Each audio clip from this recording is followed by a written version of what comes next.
Yes, so good evening, everyone. Good evening, everyone. Good evening, sir. Yes, fine. Yeah, so we are welcoming you all for the fourth day, International Research Model Workshop on Quantitative Research. Yes, and today we are the fourth day. Today we'll be talking about from today and tomorrow as well as day after tomorrow. We'll be having the same resource person to discuss deeply about tools of data collection as well as techniques of data collection and also some what was that data analysis, everything. Okay. And we have a resource person, namely Sobra Nadasulbaraj from Mumbai, and she is currently doing a PhD in IITM. She's doing in Allahabad, and currently she's working as an assistant professor in Department of Statistics and Mathematics in Guru Nanak College, Khalsa College, Mumbai, and she has having nearly about more than 7 years of experience in teaching SPSS and what was that other kind of teaching exposure she has. Recently, she has done the publication in SSI Index Journal. Nowadays, we are struggling to publish our paper in Scopus Journal, but she has done an extreme level, and recently she has done the publication. That also a great reputed journal, not the reputed journal she has published for the PhD. So, hope we will be enjoying the session for the upcoming 3 days. So for these 3 days, we won't be having any formal, what was that, welcome speech as well as formal vote of thanks, since she told us not to disturb the class by, what was that, doing this kind of protocols. So without taking much time, we will directly hand over the session to ma'am. Anyway, she will be giving you time to ask questions. So the session will go like interactive one only. It is not like one to, what was that, other career communication. Completely it will based on one-to-one communication. Definitely, we will give you enough time to interact with the resource person and you can talk to her accordingly. Definitely, I hope that you will be enjoying the session without any failure. So, without taking any much time, let me directly hand over the session to ma'am. From today onwards, the meeting will be sharply ended by 8 o'clock. Yesterday, we started the same. Uh, Definitely, we will end the session by Pakka 8 o'clock. Thank you so much. Over to you, ma'am. Thank you, sir. And good evening, everyone. So, I am delighted to be here for this international workshop on quantitative research methodology. And today session focus on tools and techniques of data collection. So, what do you mean by data collection? So, we know that data collection is a backbone of any research. And why it is this important? Because in research we often focus on lot on the analysis, statistical test and models, but remember the accuracy of your conclusion that wholly depends entirely on the quality of your data. If you start with weak or biased data, no matter how powerful the analysis, the result will be questionable. So, over the next 2 hours, we will explore different tools, techniques, and examples. This is the overview of our session. So, here's how our session will flow. We will begin with why data collection is crucial in research. Then, we will distinguish between primary and secondary data. After that, we will explore the major tools, questionnaires, interview, ob- observation, test, and what are the secondary sources. We will discuss about the sampling because data collection is incomplete without knowing how we select the respondents. Then we will move to modern digital tools known like Google Form, mobile based survey, and social media data. Finally, we will talk about how to ensure the quality and ethics.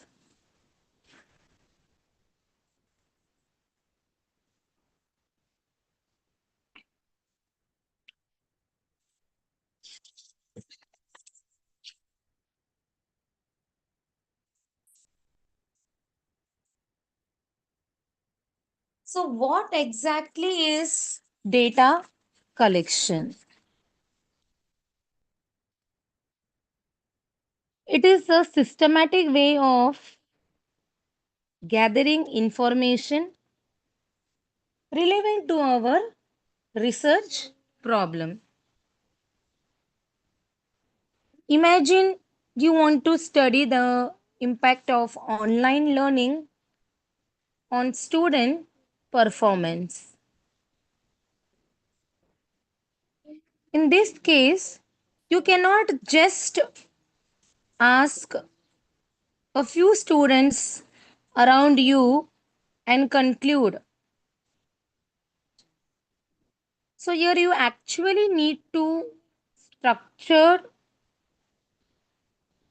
reliable, and valid data. So, here I would like to emphasize a common phrase which says garbage in, garbage out.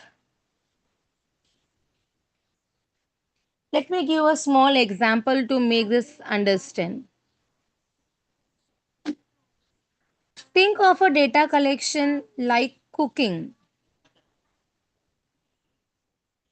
If your ingredients are spoiled, no matter how good the recipe, final result, that is the dish, won't taste right. So it is very important that you select your ingredients good, fresh, so that your dish also tastes best. Similarly, a research with poor quality data cannot give a meaningful results. So if the data is of poor quality, even the most sophisticated software like SPSS, R, Python cannot produce good results, because whatever data you are going to feed in that, you are going to execute, you are going to get the answer by any software. So your data should be of good quality. So that's why we say that data collection is the heart of the research process.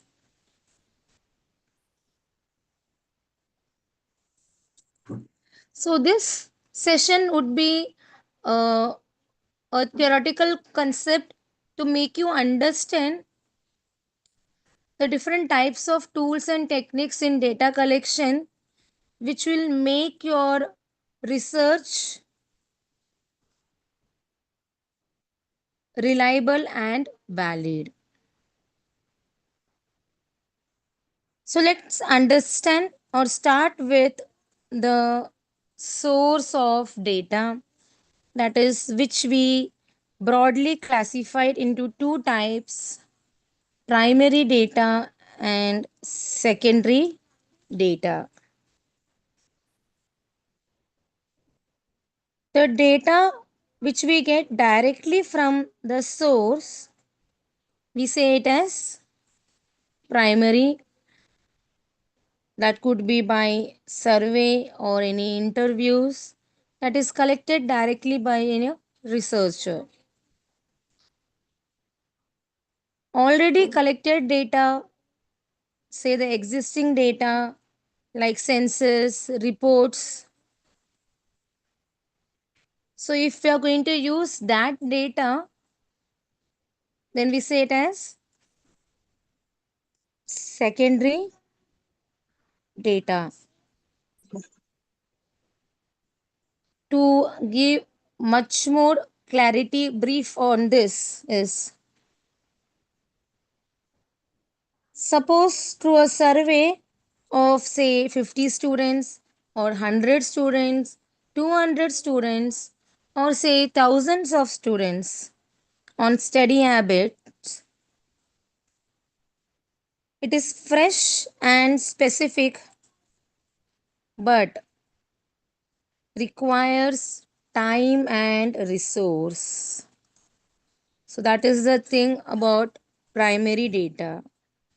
Primary data requires time and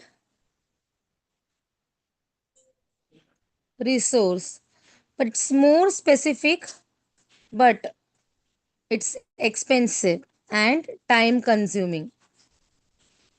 Where, but in secondary data, that is the already available data such as census report, government statistics like WHO data set or World Bank reports.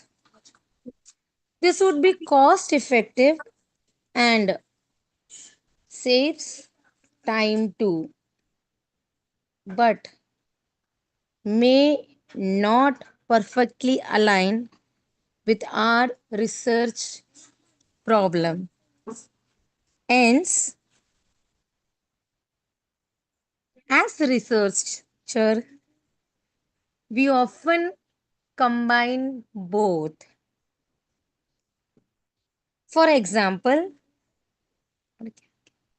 you might use government census data for demographic purpose and then conduct your own survey for specific behavior insight. So basically, a researcher often use a mix of both, as or since primary data is more specific but expensive and time consuming. The other side, secondary data saves time but may not fully match your research problem.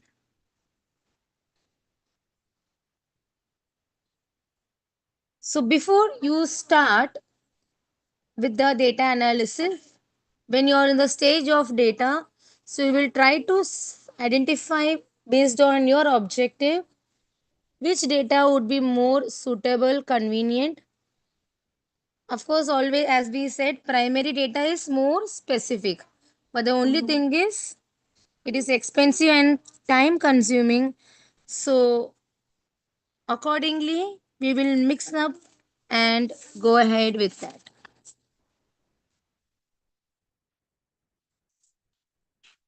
Next, the important in the data collection, that is principles of data collection.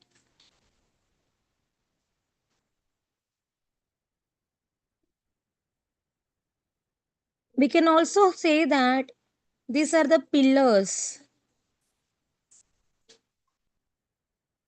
So a good data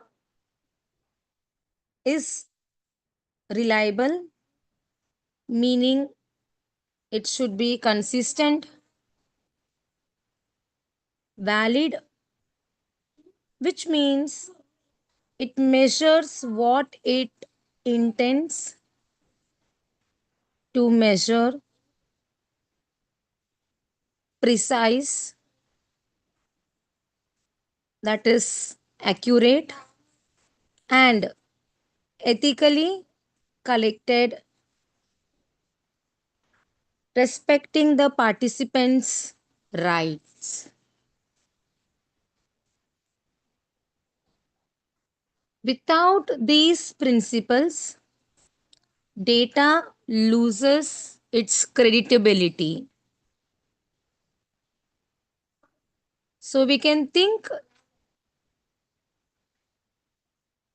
of them as the four pillars which support in building of good research. That is reliability.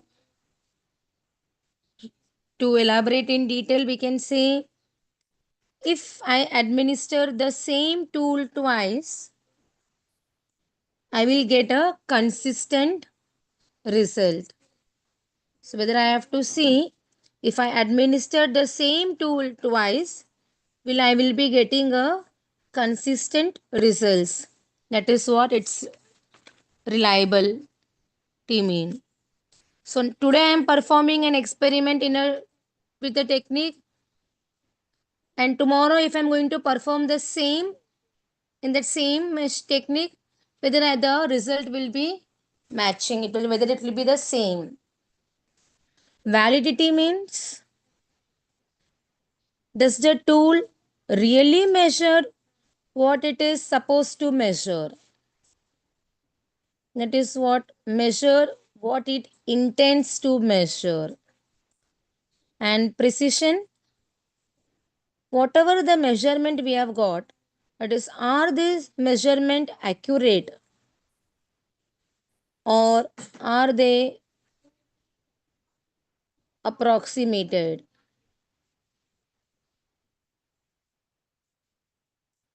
And the ethic being the fourth pillar, did I obtain consent? Did I maintain the confidentiality? So hence we say without these principles, data loses its credibility. So you will remember like P for principle and P for pillars. So principles of data collections are nothing but the pillars supporting the building of good research. So for any building, the pillar is the support. How good the pillar is, that good the building is going to be. Same way, for a good research, these pillars should be in mind. So before we pick the tools, let's remind ourselves with these guiding principles.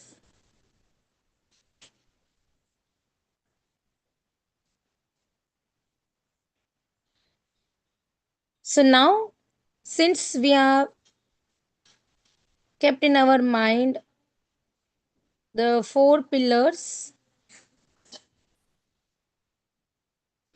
we are now set ready for to understand the tools of data collection.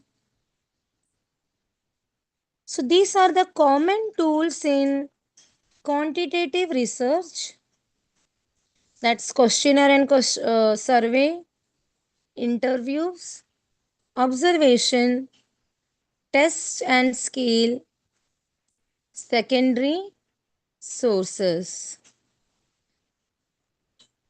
We will look at each one closely, one by one.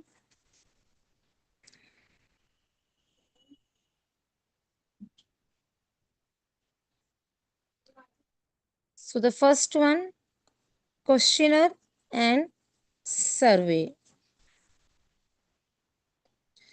This is perhaps the most widely used tool in quantitative research.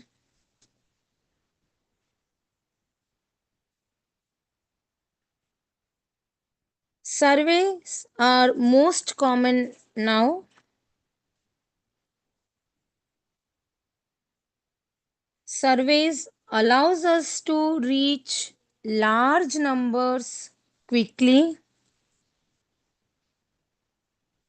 as today online surveys like Google Form dominate. They are fast and reach a large audience. But just assume we as be filling the questionnaire. The people may respond carelessly. Even we ourselves can experience this or experienced. So we must design them well.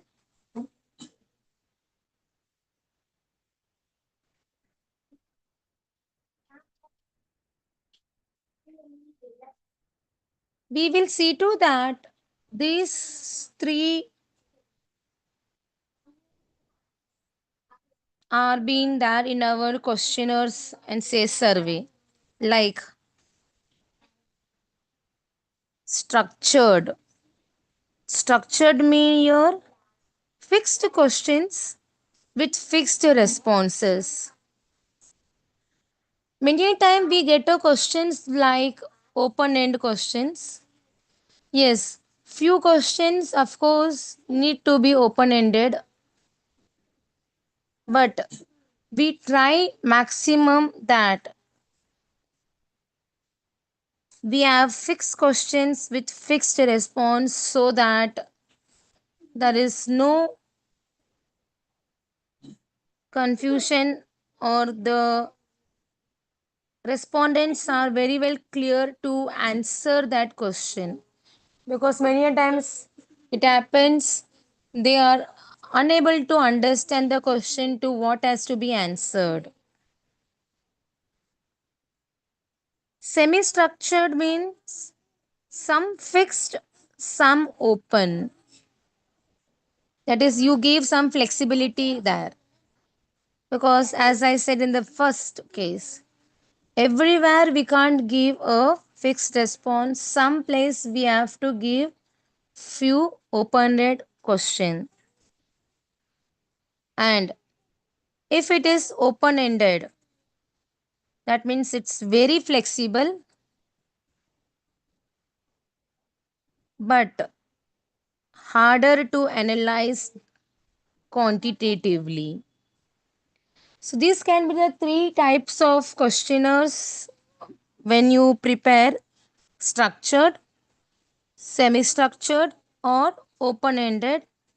Among them, it is very flexible for you when you give open ended, but very difficult or it becomes hard to analyze quantitatively.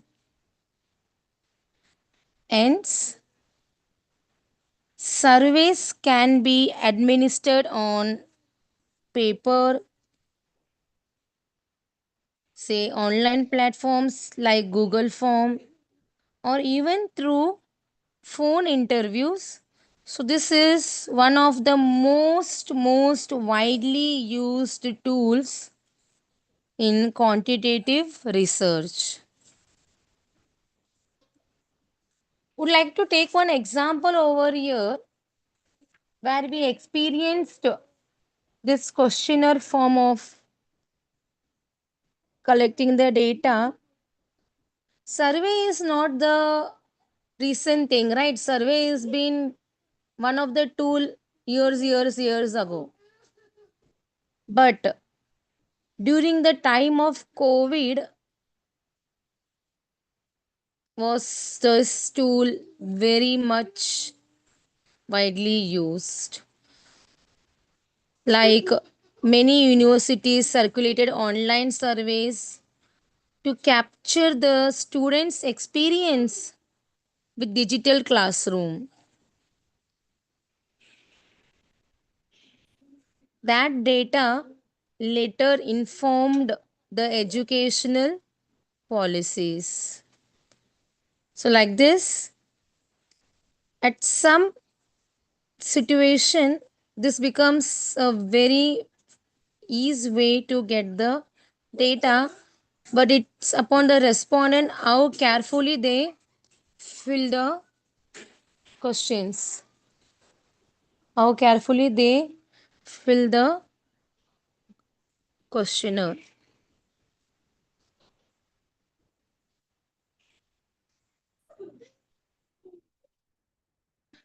Now, when we are saying questionnaire, designing a good questionnaire is the next important task. We should have clear wording,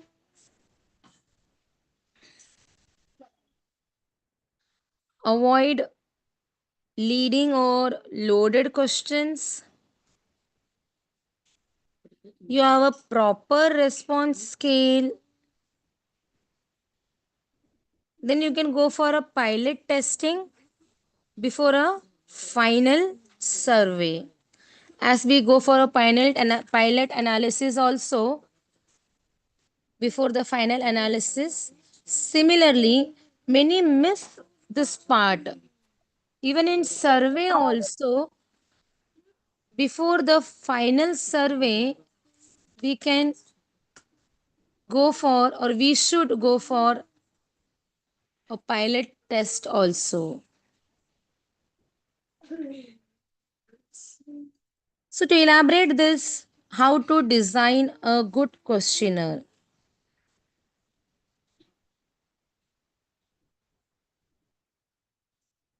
Imagine asking a question like, do you agree that online learning is terrible? If this is one of the question in the questionnaire. I'm repeating once. Do you agree that online learning is terrible? So that's a loaded question. How it biases the respondent. Instead, here we can ask neutrally, what is your opinion on online learning? So, this you will come to understand when you do pilot testing. While framing the question, we may not able to come to understand. But when you are going for a pilot testing, so pilot testing helps us to catch such mistakes early, and accordingly we can make the change before we go for the final survey.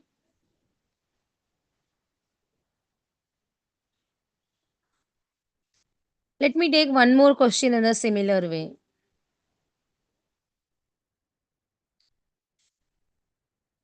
Now here's where the most mistake happens. Let's say if I ask, do you agree that online learning is bad?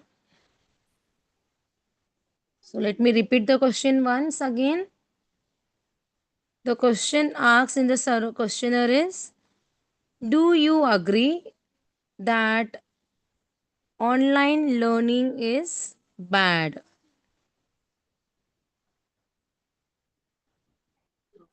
So this is a biased or leading question. Let me know. Is this a biased or leading question?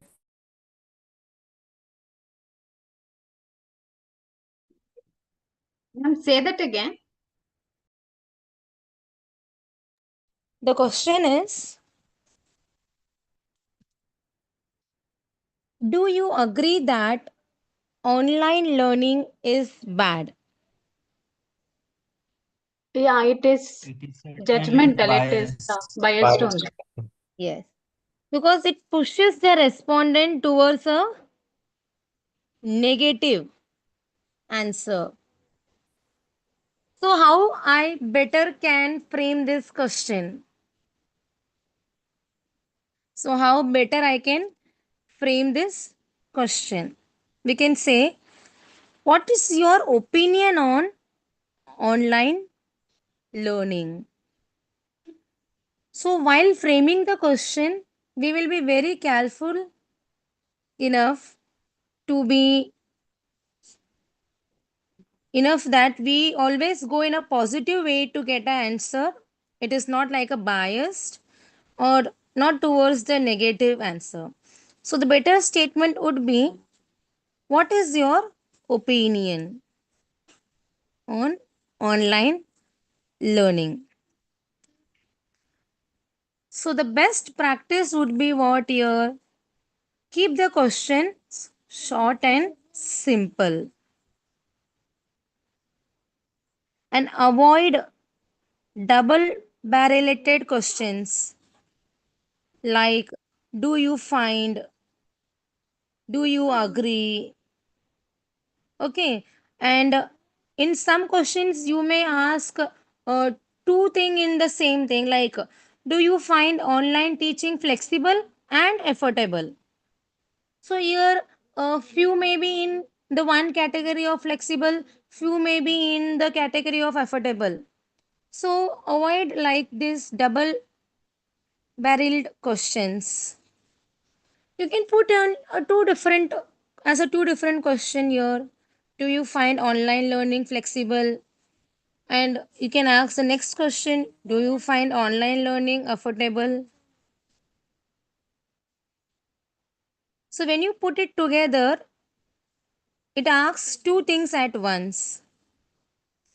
So here we should be avoiding this for again a better data. Use clear response formats. The third one is use clear response format like Likert scale, you give multiple choice or ranking. And the last one,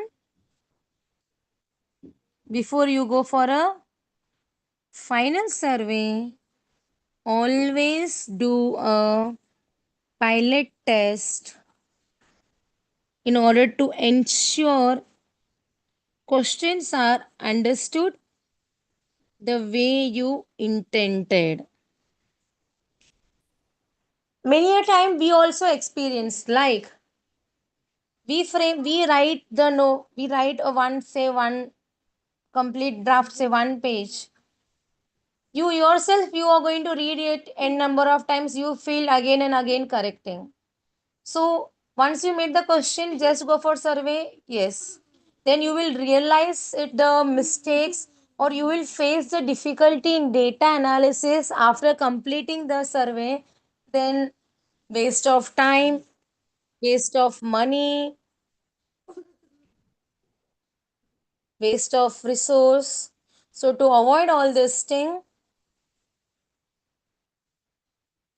to go for a better data analysis, we always have to prefer a pilot test on during the survey also. Hope it's all going in a smooth. Whatever doubts you may please note it down. We can discuss all together at the end of the session. Okay.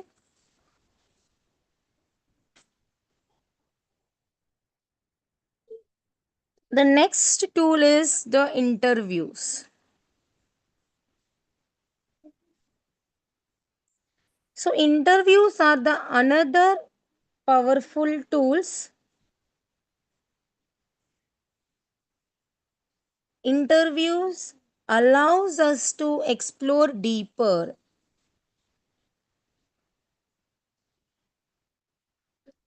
So they can be again categorized or can be of three types: structured, that is standardized. Every participant is asked the same set. Every participant will be asked a same set, like interview follows a fixed script. We go for the any respondent, our script is going to remain the same. That is what structured. Likewise, semi structure in a questionnaire which has flexibility. Here also in interviews, semi structure means which allows flexibility. That is a few guiding questions, but room for probing it. And unstructured, that is a free flowing conversation. And how these interviews are conducted, of course, one thing is face to face, and now an online availability is so very much convenient at any time. So using the online platform too, we can conduct the interview to collect the data. So it can be, so now to online interviews on Zoom, Google, Teams are increasingly common. For example, if it's an rural development studies, in that case, face to face interviews are often better, as you know, of the reason would be the low digital literacy. In contrast, if for a global collaboration, online interviews is much preferred. Of course, again, the reason is it save time and the travel cost. Now we are having this all flexibility. Earlier, to only for the survey, we have a separate cost or budget. Now, because of this online facility, from questionnaire, even interviews to some extent, being an online mode which saves time and cost too.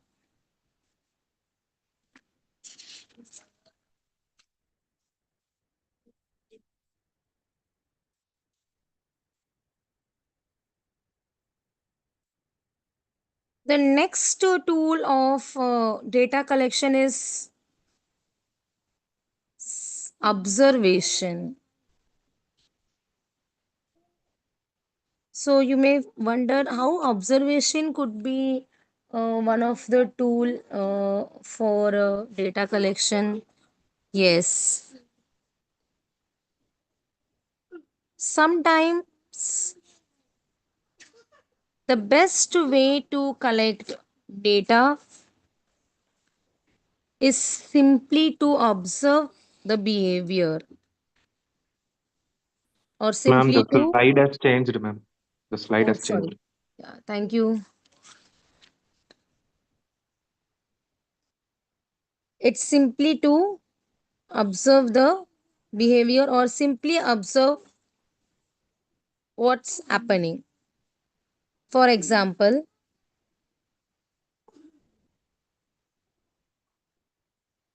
customer behavior in a store.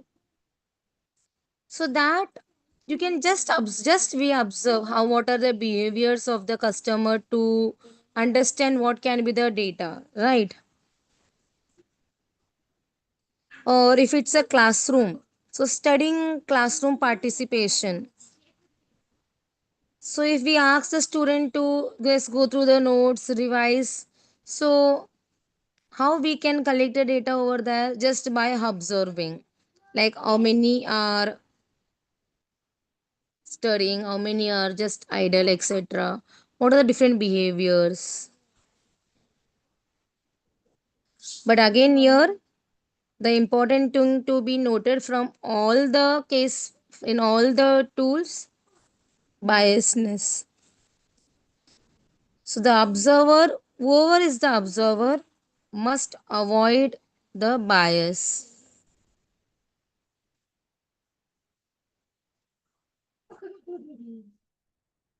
So types of observation can be your what, participant versus non-participant, structured, unstructured, natural, or say versus control.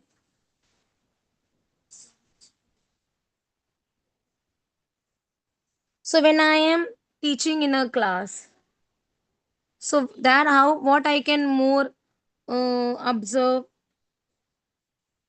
Simply I can count how many students ask question during a lecture. We sometimes we give the conclusion, right? Very few are writing, very few are responding, very few are questioning. So for this we don't need any specialized tool, etc. It's simply by observing. So when you simply observe, so this is called as structured observation.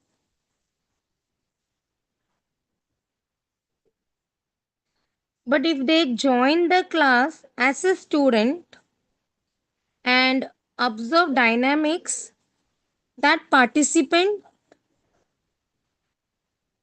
so that would be a participant observation. Now, this is one example which we can take lively going. Okay.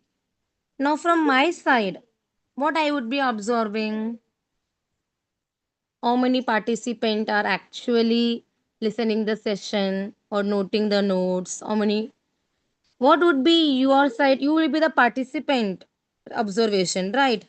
How is the class going? How is the session going? What the content has been taken? So this is what called as one of the tool, observation. Okay.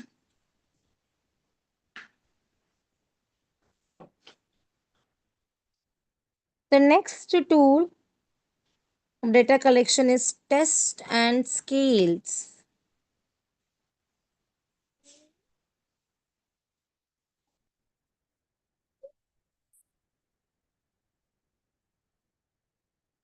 So these are some standardized tools generally used to measure the aptitude, say achievement or attitudes. And these are common in psychology, education, and market research. Actually, these tools are very common in psychology, education, and say market research. For example, even we would have experienced this while filling the Google form, like rate an agreement from a given number between 1 to 5, 1 to 7, 1 to 10, like that.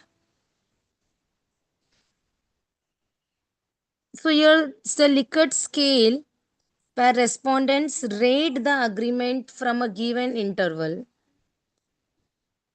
given range. Like if it's an aptitude test which measures the potential, right? That is the logical reasoning.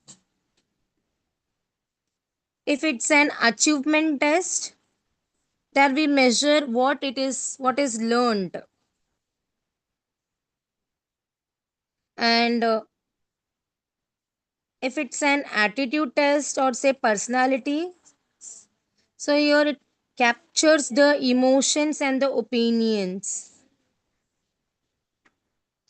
So this is common in where in the psychological most and say education where we want to get the data by keeping some aptitude tests or how by testing them by and capturing their emotions. Okay, basically we have in the clinical part, clinical trial, what we say with that. So when I say the test, of course, it has to be measured. So your measurement is based on some standard scales, right? Most commonly, a Likert scale is used. You have to, or you have been given an agreement level like 1 to 5, that is very common, or 1 to 7, or 1 to 10.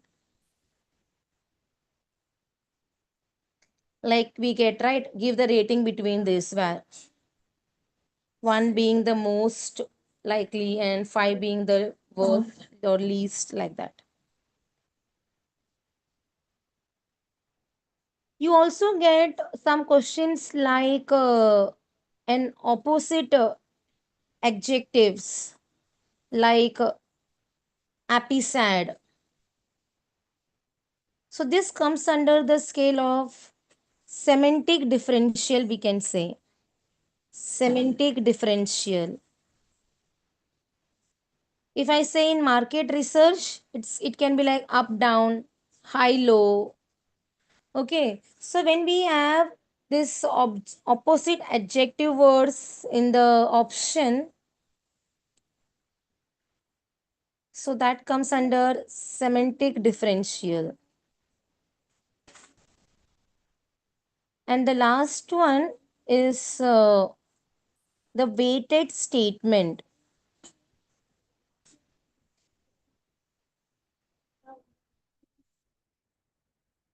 For example, I can say to measure the stress. So we might use here a Likert scale asking the student to rate.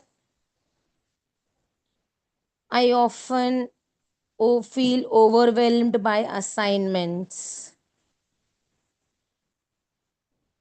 So all this you know, but just now here you have to understand it comes under which category, which scale measure, because that has an important role when you will be coming in the further sessions of data analysis part, because scales are very important to be known. Depending on the different types of scale measure, the test is being selected. That is the first part starts there. Okay, which type of test you can go for this type of scale. As in the beginning, we have seen lots of tests are there, but all the tests cannot be performed in all the set of data.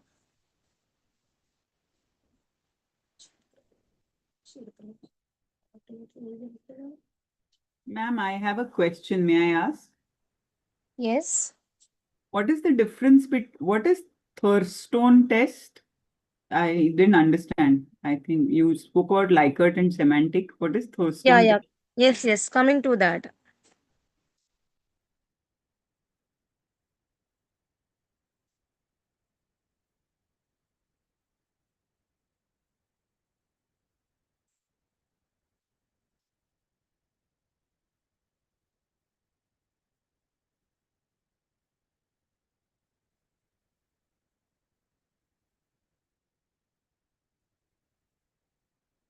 We are not able to hear you, ma'am.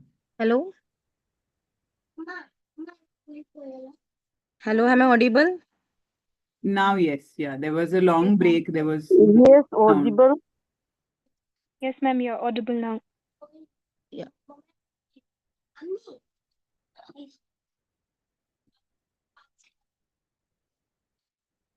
Just a minute.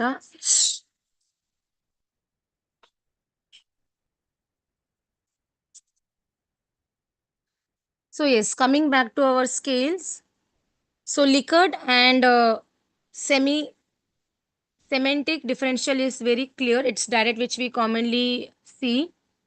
Coming to the example of weighted statement, what we say is thrown stone. So let me give a small example to make you understand first.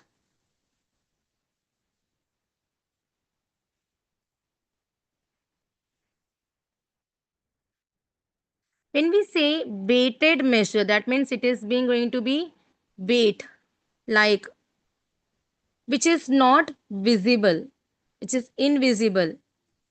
When you get an option like very dissatisfied, very satisfied, neutral, so that is not measured, right? We can't measure ki how much satisfied you are, how much dissatisfied you are. So that comes under the weighted statement or say Tronstorm. We have generally 5 options in that: very dissatisfied, dissatisfied, neutral, very satisfied, or very satisfied. So these are the standard option which we get, and the weights which is invisible, which is measurable, that too comes under the open-end question which we get. So when I want to perform the analysis, why it is said as weighted? We can't perform analysis somewhere which where it is categorical type. Then there, just for a notation purpose, we give a number. That is what we can say, that very satisfied means 1, satisfied means 2, 3, 4, so on. Or in the reverse way. So that weight doesn't mean you're giving a weightage to something. If I say a person weighs 50 kg, a person weighs 60 kg, 75 kg, it matters that that weight means something. But when here the weight doesn't have any meaning, it's just a weight or a number or a code which you are going to give for that option, either from 1, 2, 3, 4, 5, or say 5, 4, 3, 2, 1. Okay.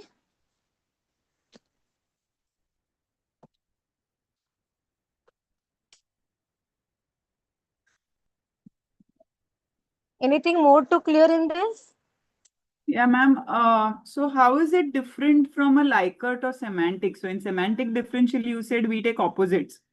So happy and sad. So very happy, happy, neutral, sad, very sad. How is that different from the Thurston where we are also doing the same thing? What is the difference? Can you please give examples so that the difference is clear?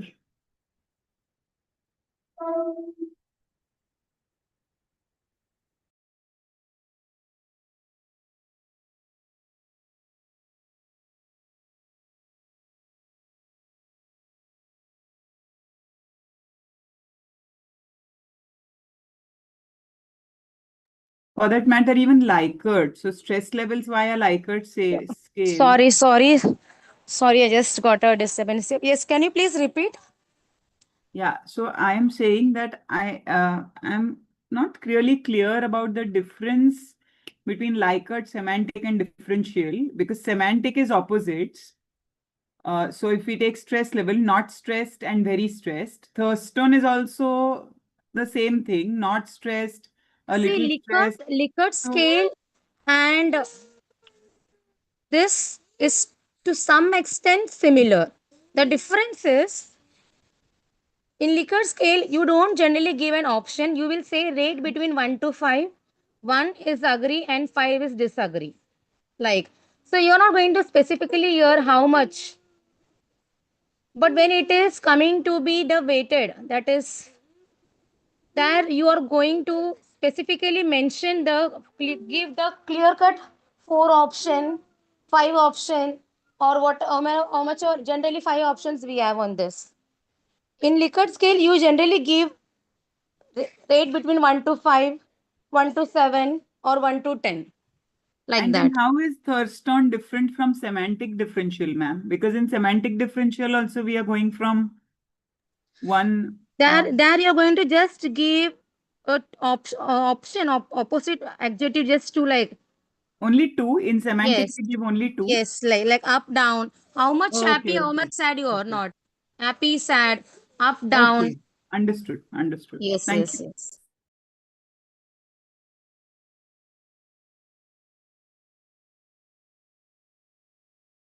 When we see the BP level, so it's simply like high, low. We won't see that very high, very low, high, low, not that. Just simply high, low. So that type of questionnaires, options which you have.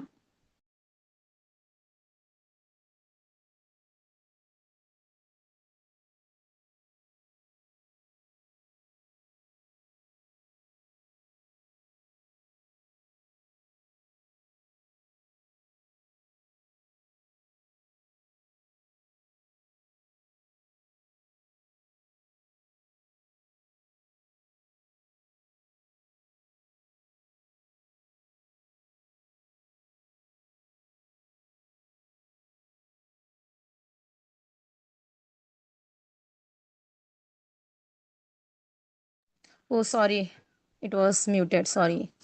So these are the techniques which we have seen till now are for the primary data, starting from questionnaires, survey, interview, simply observations, and in few places we take the test for the data. So all this is for the primary data, right? So now moving on to the secondary, that is the second source of data, that is secondary data.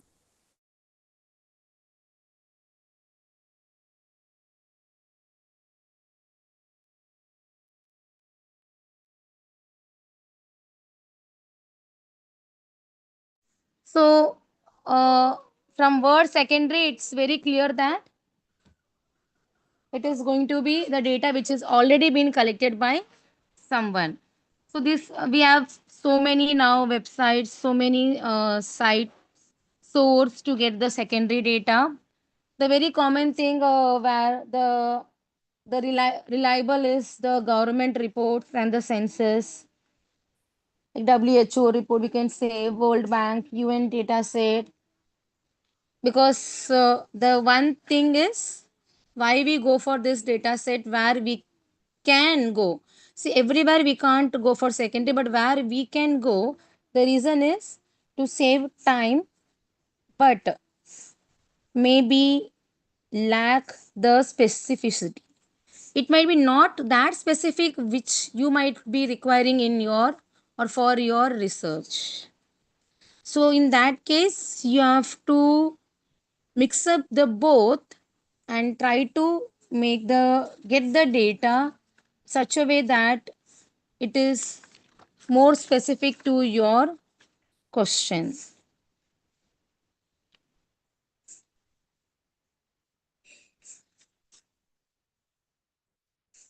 And secondary data is often underestimated.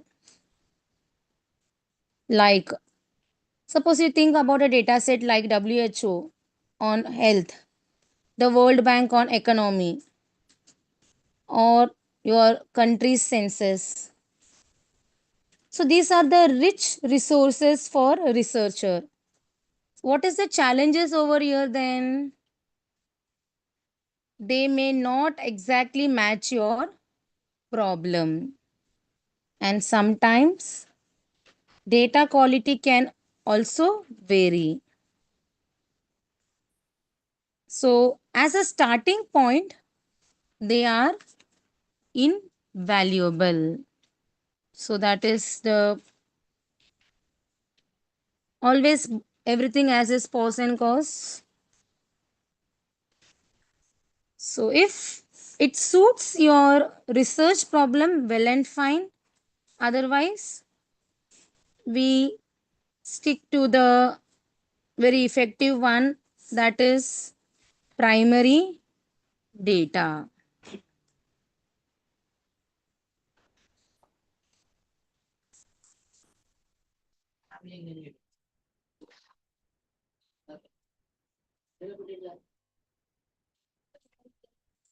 So once we are clear with the tools, that is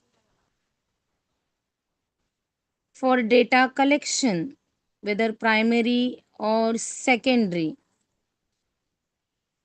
the next important thing is collecting. That is what we say it as sampling, because we need the samples now to get the information. So from the questionnaire, you are going to get the information, right? From the questionnaire, you are going to get the information. But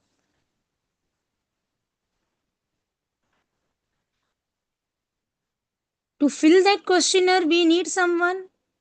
So the respondents who are filling the form, the questionnaire, are nothing but the sample. So that is what we have different way of selecting the sample. So mainly it is of two types. That is, we have two broad approaches.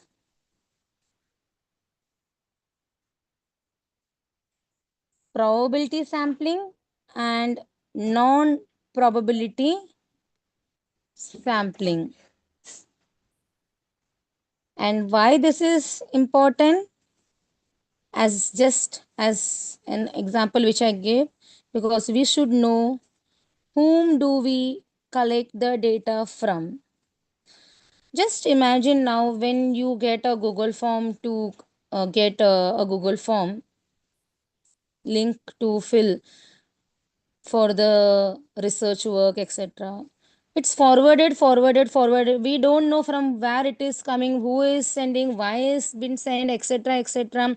And the person who actually wanted, uh, he doesn't know whether it is going to the actually to the proper person, right?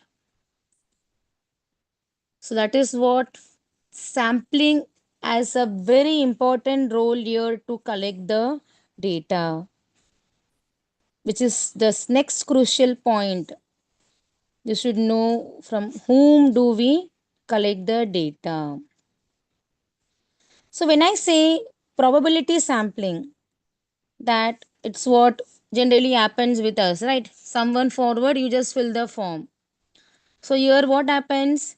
Every person has a known chance of selection. So you are filling the form, that means you are one of the sample. If I am filling the form, I am one of the sample. So here every person has a known chance of selection. That can be by random selection, stratified selection, or cluster, which we say as simple random sampling, stratified sampling, say cluster sampling. So whether it would be a stratified sampling or say cluster sampling, finally in that you're going to again apply random sampling only. Stratified, that means you're going to make a strata, say a group. A very simple example being all, say many of us in a teaching line, teaching or say research student, when you have been want to get a feedback from the class. Say, let me take this live example now. After that session, now I am giving a feedback form to get a feedback from the participant to know how much should more I improve in which line, in which way, where all, etc. Okay, for whatever may be the reason. So I'm going to send now randomly. Now, if we say that it's compulsory, then everyone fills. Otherwise, we get hardly few response, right? Now just think a feedback form filling, which participant will be a valid participant to fill the feedback form. Either the participant should be attentive from the start to end. If he or she is not at least from the start to end, at least in between years, been hearing few things, etc. Suppose when I'm sharing the link randomly to few participant in their mail ID, I don't know right here which participant is honestly hearing the session from the beginning, word to word, and noting down, etc., and which not. And when I am going to send randomly, it may happen by chance that that feedback form is gone only to that participant who have not attended the session at all. Now, the value of the response, just think how would it be? It would be reliable, not right, because we want an honest feedback. It's not like that you are going to make the person happy. It should be a honest feedback. If it's yes means yes, no means no, so that accordingly a better changes can be done in future. So when I randomly sends this happens, this is a drawback. So what happens in strata, we make small groups, like who attended the session completely, who attended for few minutes, few hours, few minutes. We will segregate the groups, and we will see to that from each group I get some response. So each group randomly I will put. So group first I will make, that is strata, and in that each group I will try to collect from all the response, and so that accordingly I can analyze on that. Now cluster and stratified, what is the difference? Cluster is not like the group with a specific category. It's like, we say, like a zone wise, not some, as I gave just an example now here. In cluster, what we can say is, I can make one cluster as a first attending a workshop. Second cluster can be a participant who is new to the, matlab, being a research scholars and being attended many workshop. Third party cluster can be, say, the faculties, because the feedback varies, right? What I might be explaining, it is not necessary that everyone should understand in that same point of view. The understanding level differs. The way of my teaching might be ease of understand to one a research student, or say a faculties, or say the very first attender. So I should be capable enough to explain such a way that everyone is able to understand what's to be reached. So how I can come to know when I categorize in this way? So this is what the difference between cluster and stratified sampling. Finally, of course, in that we have to apply random sampling. Now, when I say non-probability sampling, this is easy but less rigorous. Why? Because here you go by your convenience or just focus your purpose.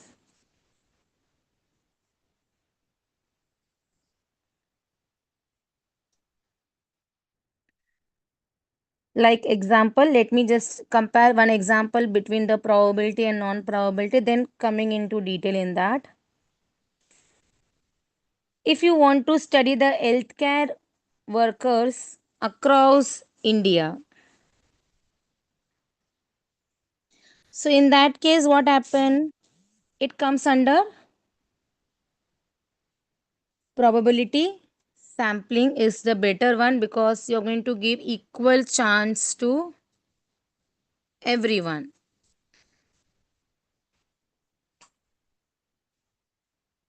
But if you only need quick feedback from a workshop participant, currently what's happening now?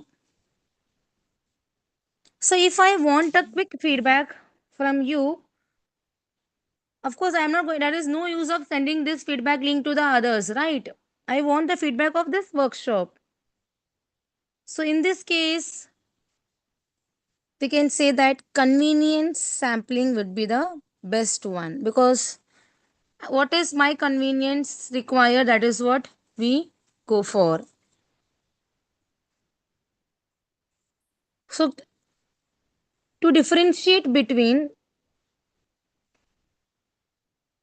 the convenience, purposive, and the snowball sampling.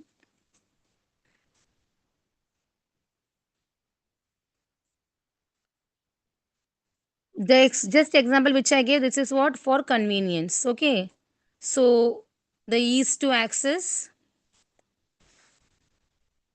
So purposive sampling involves the researcher and picking participant with specific characteristics. Purposive. So this is my purpose. So I'm going to pick only that particular student, that particular subject, that particular respondent to fill the for my data. Purposive. And what happens in snowball sampling? Here I have to reach or identify different groups. So if I get one of the participant to fill a form, if he is fill a form and he is criteria well valid to get into that, to get give the data, then he will recruit some other individual who will meet that particular study criteria, who can get into that to give the info, get the data, etc.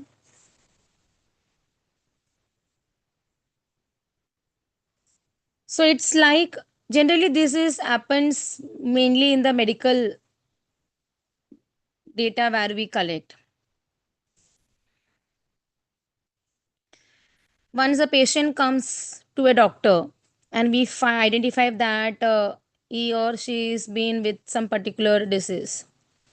So what we tell him, if you identify someone with same disease, please let us know so that we can collect the data from him. So that is what snowball sampling is. Of course, everything has a limitation. What would be the limitation here? It can be very, very slow. If you feel a person with XYZ disease, now we don't know when he or she is going to meet a person with the similar disease and to convey the message, to give the data for the required analysis. So here getting the sample is also very difficult. So the sample size is also very less. And what is the limitation in the purposive? Your bias, right here, it's very much direct. What you want, just you're focusing on that, so it's going to be a bias. You feel that this student is capable, you're picking, then it's a bias. But if that is your purpose, you are picking up. So it's depending upon your goal, but the limitation to be known. And in convenience,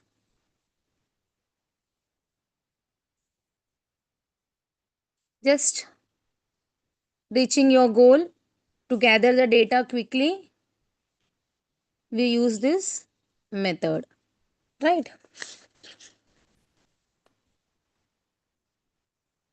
So coming or moving to the next one, that is the digital tools. So the name stated is all familiar name to you all now. Yes, ma'am.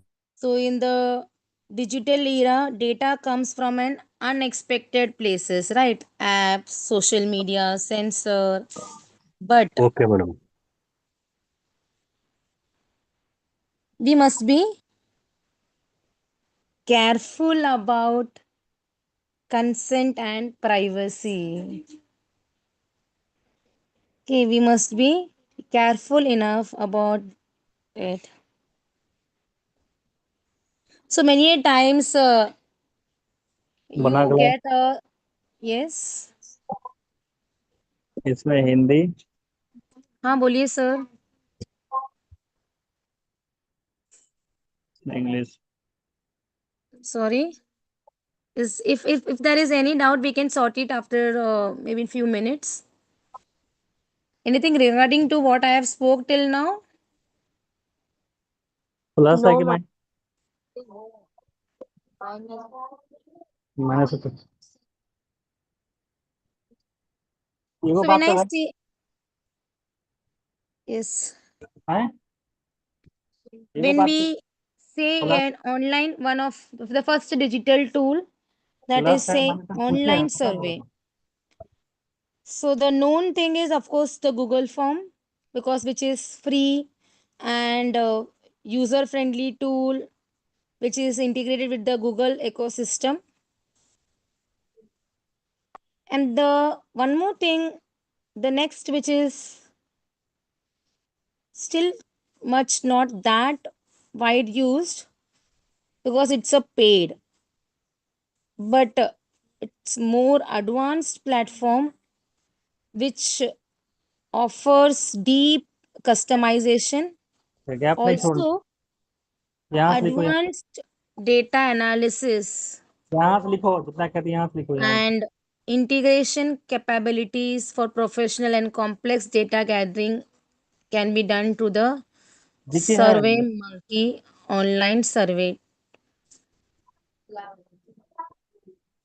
Basically, it is best for the professional surveys like the market research or say customer feedback.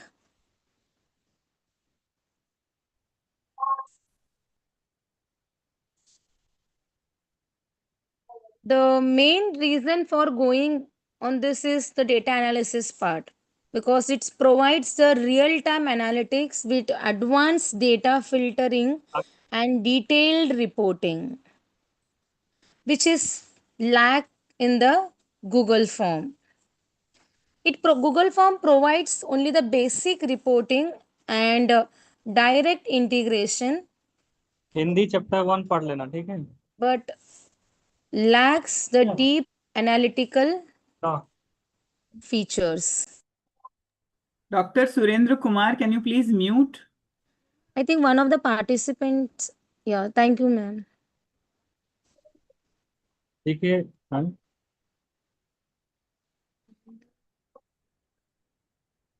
Page number 43 याद करना दोनों तुम भी ये भी The host, you can mute the participant. The host can mute the participant. Dr. Surendra Kumar Pandit, please. It's very disturbing. Yeah, I have done. Thank you. Thank you, ma'am.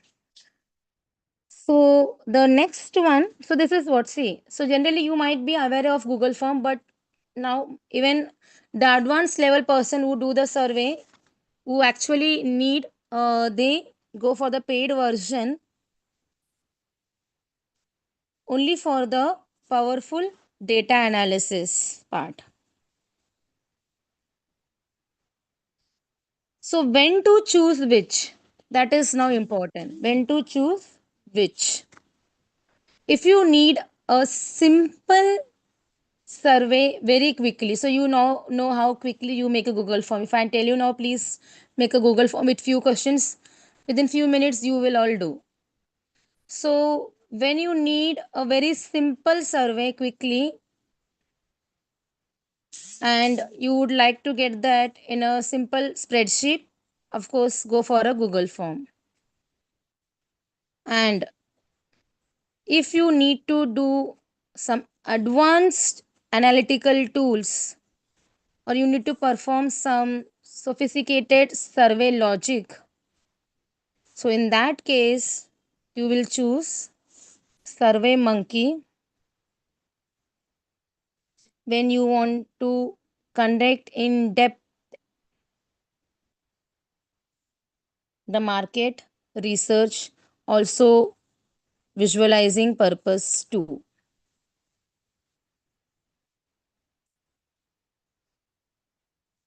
Next, by different apps,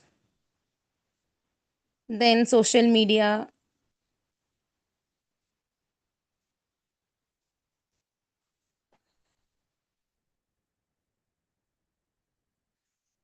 So if I give a small example here, like Twitter data has been used to predict election outcomes.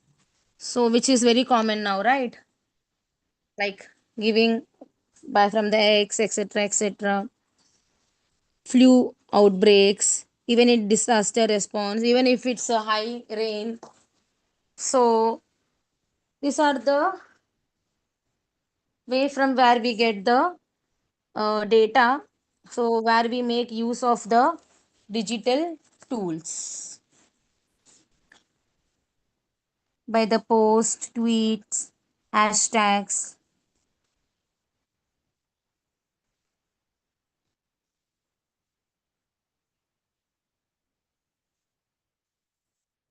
After all this is done, you collect your tool by questionnaire, by interview, by observation, or you go for a secondary data, or you go for a digital tool. The very important thing finally comes is ensuring the quality data.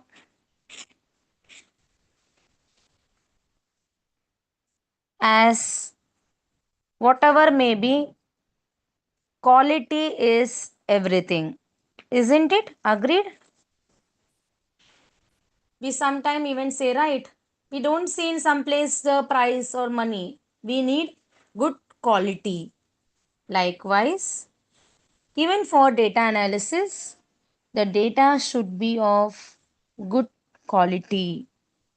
Otherwise, the word which the phrase which we see in the beginning, garbage in, garbage out. Good quality, good result. Poor quality, bad result. So quality is everything. So these are the steps to ensure it. Why? Because sometime it may happen that, or you may also experience that performing data analysis may take very less time, but to perform that, to make it perform, to make that route clear, it becomes very difficult. It's like if I am asking you to perform a small mathematic operation, say 55 plus 45. You will easily give the answer. Just add the numbers and get the answer. But when I give in a word problem phase, there your first task is to understand the problem and identify which numbers to be taken from that problem, which operations to be performed from the problem, which we all experienced from our lower class, right? Now, if I give a problem, you are very in a tip, you will give the answer what to do. But when it was a learning stage, we all faced the difficulty which operation to be used when. When we go step by step, so we don't feel any difficulty, right? Now the teacher is teaching me addition. So below that, if any problem is there, we go for addition. The teacher is teaching subtraction. Below the problem I am having, we go for subtraction, etc. But when we get a miscellaneous exercise, mixture of all problem, doing for the first time, there we get stuck up. Now we are, if the concept is not clear, okay, I'm telling for that, for student for whom the concept is not clear, okay. If the concept is not clear, you don't know whether I should add number or subtract number or multiply. Because in a problem, 45 plus 25 will also give an answer. 45 minus 25 will also give an answer, right? 45 multiply 25 will also give an answer. But which one is the correct one? Which is the correct one? So that is what and this step is. A large portion of the research time actually goes into cleaning the data only, that is understanding the problem by removing the errors, some missing values, you get some duplicate reports. Sometimes you asked, you get the filled form, but you are not made the setting clearly, and the person who is filling the form, you or she doesn't know if my form has been filled or not. He again and again submits, right? Which we also experience during the early stage. So most of the time goes in cleaning the data. If you have cleaned the data, assume that your half of the work is done. That is your one half of the battle. Because next half is the data analysis. But if your cleaning data is not done in a proper stage, or if it's not taken under consideration, then your analysis is also going to be not valid. So to ensure the quality of data, these are the steps to be ensured. That is pilot test instruments. Then you have to train your data collectors. Of course, handle the non-response by follow-up. Sometimes you feel that you want the data from a person and that person is not filling. So of course, if you need, you have to be behind him or her, right? And after doing all this thing, clean the data. That is, if there is any error, any missing value, any duplicate values. So by checking all this thing, you can ensure the quality of your data.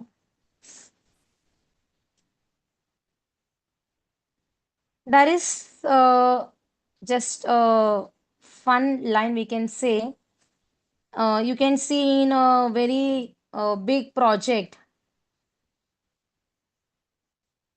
The analyze might take us few hours. Maybe say in 1 or 2 days you finish the analysis part. But to perform that analysis, you need a data, right? A good data. So cleaning takes like a month, 2 months, 3 months. You must have been heard from the many of the people or the students who perform also, like data cleaning. We are doing the data cleaning. Data sorting is going on. Data coding is going on, because that is all what time takes compared to data analysis. Not everywhere, in few of the cases. So if all this is done, then the thing which is to be not forgotten is ethics. Ethics is the soul of data collection, we can say.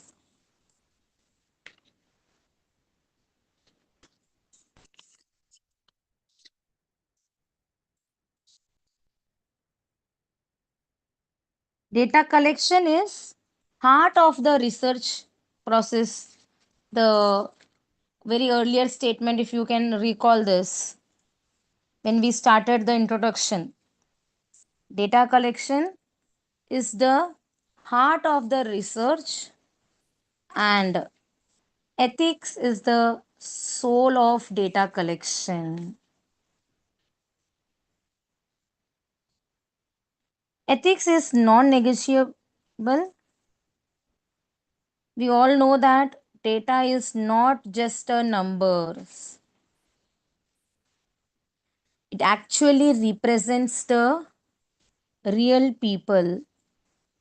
So we must always or never forget to respect their time,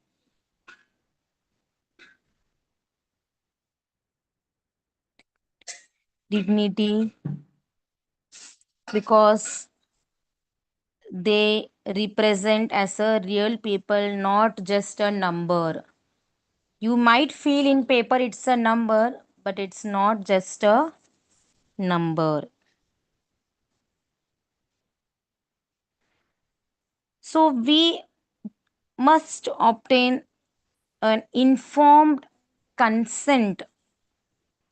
We have to give a guarantee that it would be confidential. We should be transparent with the participant, and we should store and share the data responsibly.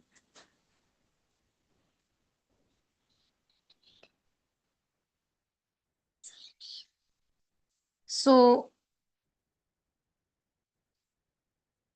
to get a good data, tools, techniques important, and along with that, we also have to follow few ethics in data collection.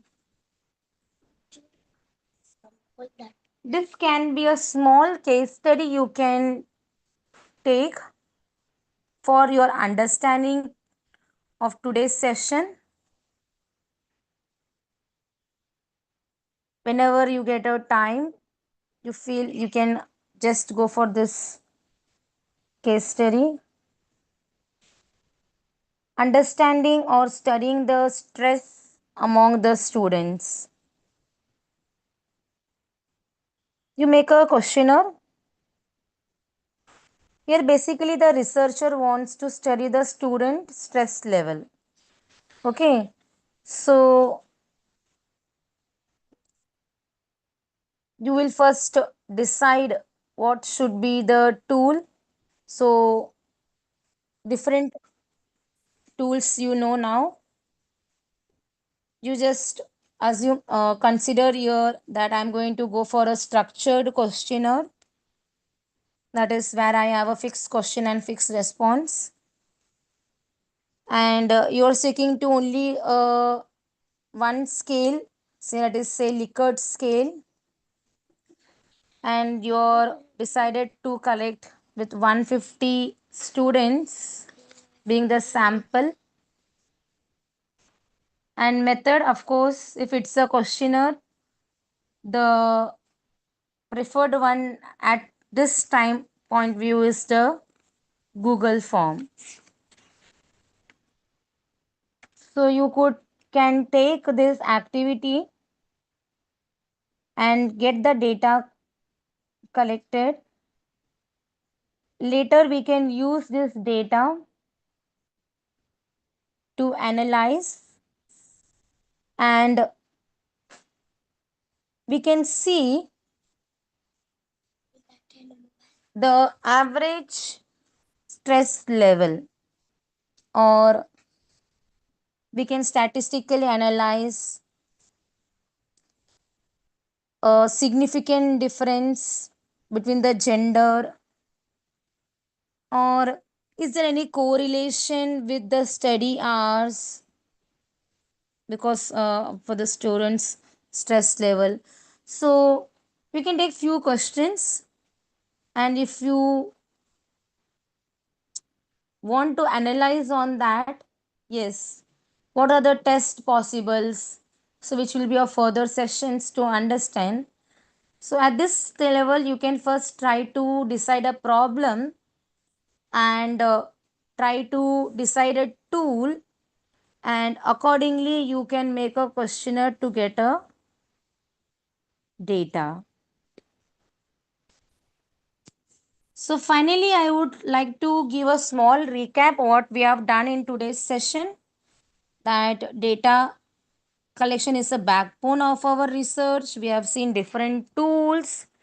We have seen sampling ensures the representativeness. We have seen the digital tools expand opportunity now, and ethics and qualities are the essential one. So in short, if I want to say in one line, is choose wisely, collect ethically, and analyze responsibly. So let me finish this with a code once again. Choose wisely, collect ethically, and analyze responsibly. Thank you all participants for being such attentive. Thank you, ma'am. Thank you, madam. Thank you very Thanks much, for a madam. wonderful session. I Thank you, hope ma'am. this session gave you a practical insight too into tools and techniques of data collection. Thank you so much. Ma'am, actually, I had a question. Yes. Yes, dear participants, now the floor is open for discussion. Those who want Yeah, to okay. ask your doubts, you can ask. Ma'am, my question is related to the secondary data. Actually, how, as a researcher, we can evaluate the reliability and relevance of the government reports? Actually, when using secondary data for studying social policies and coming from political science. Also, another question is that you know the census data that is the last one is available is in 2011. So it is 2025 and the 2011 census data is outdated and still we are using the data as the relevant because there is no other data that is available. So how we can evaluate the reliability and relevance? So that is the first line about primary and secondary data, sir. Secondary data is not preferred. It's not preferred for the specific work. If you want to be have a specific work, you are having a specific goal, yes, you have to go for primary data in spite of giving your time and cost. in that case, if you can't do that, then only we go for the secondary data, and accordingly we try to make our research. Then we can't say that any conclusion that up to date. It is for up to whatever you are having the data is for. That is where you become a short, or you are having a limitation on that.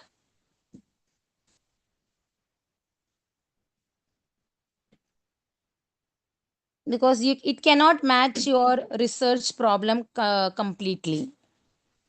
Yeah, I was asking because many Hello, of the hello, hello, students hello, ma'am. were I have a doing question. the Yes. Yeah, ma'am. What is the difference between tools and techniques? Ma'am, today's session we have seen completely on tools. Okay, okay. Tomorrow we'll be having the continuation of this session, ma'am. Today we are focused only on tools. Tomorrow myself will be continuing in detail about the second part, that is the techniques. Okay, okay. Thank you, ma'am. Yes, yes. Excuse me, ma'am Yes. Ma'am मेरा एक question था ma'am जो आप discuss कर रहे थे कि hello. For hello yes yes. Ma'am आपको वॉइस नहीं आ रही? नहीं आवाज आ रही सर आपका, बोलिए। हाँ हाँ ओके मैम जो आप डिस्कस कर रहे थे ना 4 plus of data reliability validity और एक और प्रेडिक्शन और एक एथिक्स करके था मैम ये 4 प्लस ही क्यों ऑब्जेक्टिविटी क्यों नहीं हो सकता इसमें? मुझे एक थोड़ा कंफ्यूजन था इसमें ये 4 ही प्लस क्यों आपने मतलब रखे इसमें? दिस इज अगर ऐसा कुछ है तो इसका कोई रेफरेंस? सर ये एक जनरल प्रिंसिपल है for a good data. This is a general principle for a good data. We yes can't ma'am, be, but we can't take a complete justice, but at least if we are able to give a reliability of our that is consistency in our result, if we can validate, if our result can be accurate enough, and if we follow the ethics, we can say, yeah, this would be a good data. At least this 4 we are, if it's able to. Okay ma'am इसमें बस actually मुझे ना बड़ा एक doubt है. मुझे लगता है कि जितना मैंने स्टडी किया है कि जब तक आपका डेटा जब तक उसमें ऑब्जेक्टिविटी नहीं होगी तो मुझे नहीं लगता कि वो आपका जो है डाटा परफेक्ट हो सकता है. I think Yes sir, it will depend upon validity और person रिलायबिलिटी per. तो बहुत ही जरूरी है. बिल्कुल. Yes yes, agreed sir. हाँ okay thank you. Yes yes. Hello, ma'am. Yes yes sir. Hello. Yes Ma'am, sir, I yes. just want to know about you have mentioned about the pilot survey. So I'm a bit confused right now. I mean, I really wanted to do survey on my The area. pilot So I survey, was thinking about you have what made the questionnaire. Okay, you have made the what percentage. questionnaire. Yeah, yeah. I made the questionnaire, but thinking that how much I should take for the, I mean, how much I should consider for the pilot survey. I mean, what percentage? Sir, For now example, I it want to will. take just for example. Just for It example, I will. am to take the 200 household for my survey. So, I mean, is there any, I mean, a proper, I mean, some gender principle that I have to take 30%, 10%, which you give, which will give the, I mean, proper or little bit some kind of idea on that. So, is there any principle or is there any calculation so that I can have the numbers so the for the pilot survey? We can't say a specific number or percentage. It's only depend upon us. Ki once you fill the once you make the questionnaire, you won't able to identify ki what exactly. But when you go and face and get the response, during that time you may feel that okay, this question might be in this way, so that I would have got much more better response, or the response should be in this form, so that I could have done much more analysis on that. A small example, sir. If I am collecting the information of age, okay, So in the questionnaire that you might have find two ways of getting the information of that information. One is age, open-end question, and one will be age in a structured form, like age group 10 to 20, 20 to 40, 40 to 60, right? Now, while making the questionnaire, you may not realize you have made, say, the structured one, and you have done with the complete say 1,000, and you wanted 1,000 sample, and you have collected the 1,000 sample, and you are performing the analysis. Now when you come to the actual after analysis part, you may feel that Arey, I'm not able to do much in this data. What maximum I can do in this? I can just come to know how many are in which categories. I'm not able to identify the average age of my average age, or maybe the salary, you can say, the expenses, you can say, okay, the stock price up and down, you can say, like that. So then you may feel that if it was an open-ended question, okay, in that case, at least I could have computed the average salary, the average market price, etc., etc. in that.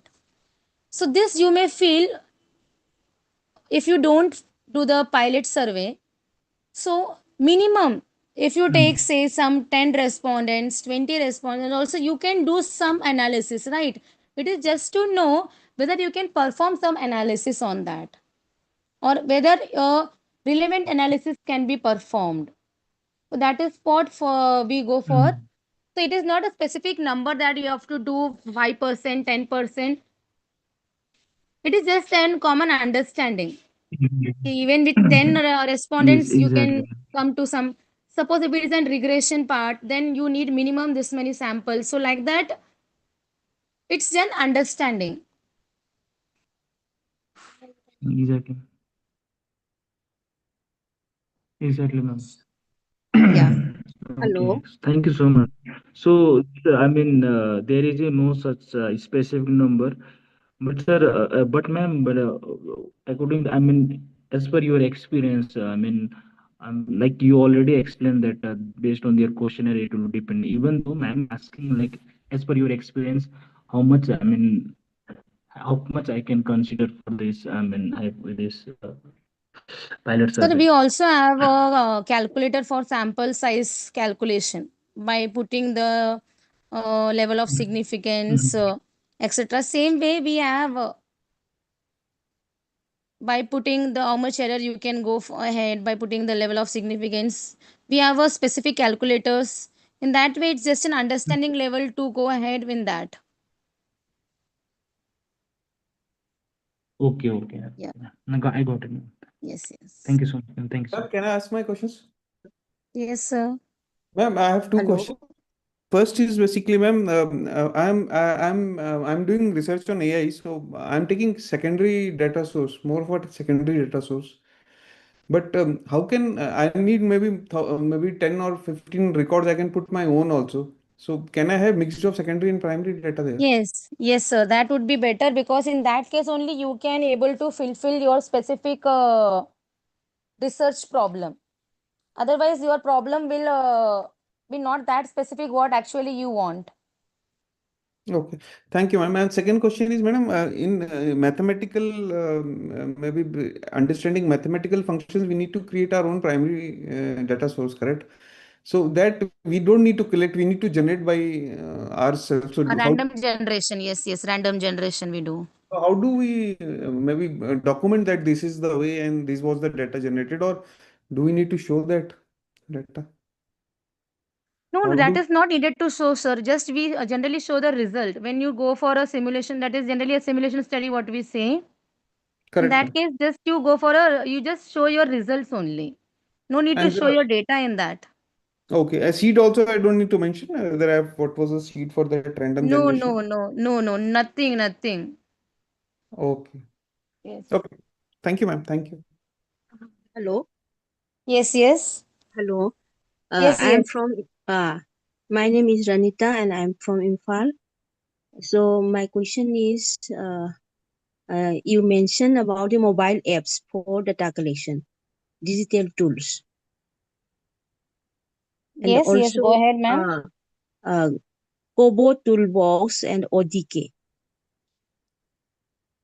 Could you tell me about the more on this?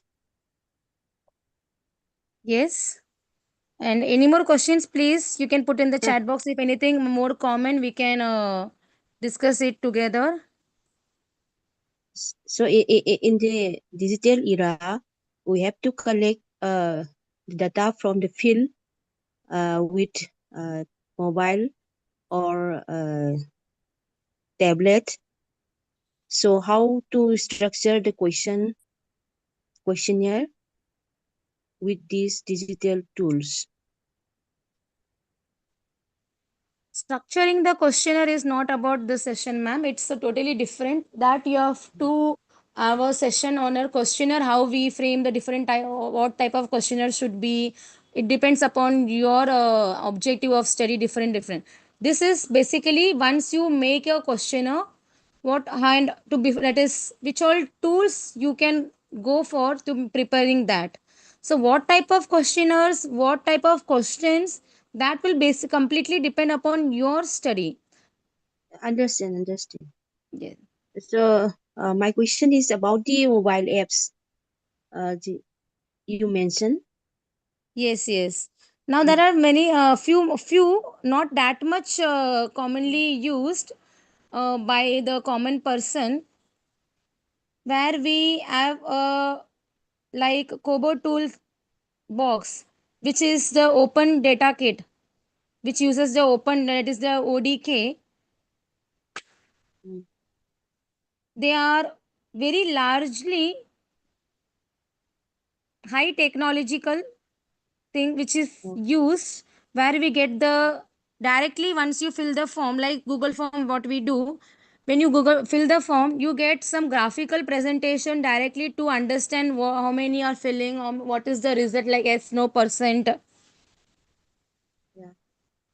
which is not used by the common person, but it's just a software which has to be created to utilize that. Is it paid or free? No, it's not a free platform, ma'am. Oh, it's a paid one. Yes, it's not a free platform. Thank you very much. It's like a software developer Yeah. who develops that. Yeah, thank you very much, ma'am. Yeah. Yes, Ganesh so sir? thank you so much, dear participants. Yeah. Any questions? Yeah, thank you, sir. Thank you, sir. And thank you, Yeah. everyone. So thank you so much for your patient listening. Thank you, As per ma'am. the schedule, we are ending by Pakka 8 o'clock. So let's see you all tomorrow by Pakka 6 o'clock. Hello, And sir. please, and everybody ask me a question, sir. Tomorrow is Thank you, Sunday. sir. Thank you, madam. Give me a excellent session, Tomorrow, sir. Thank you so much, sir. either it is Sunday or not, tomorrow we have the session. Kindly please be on time. Bennett sir, can you share the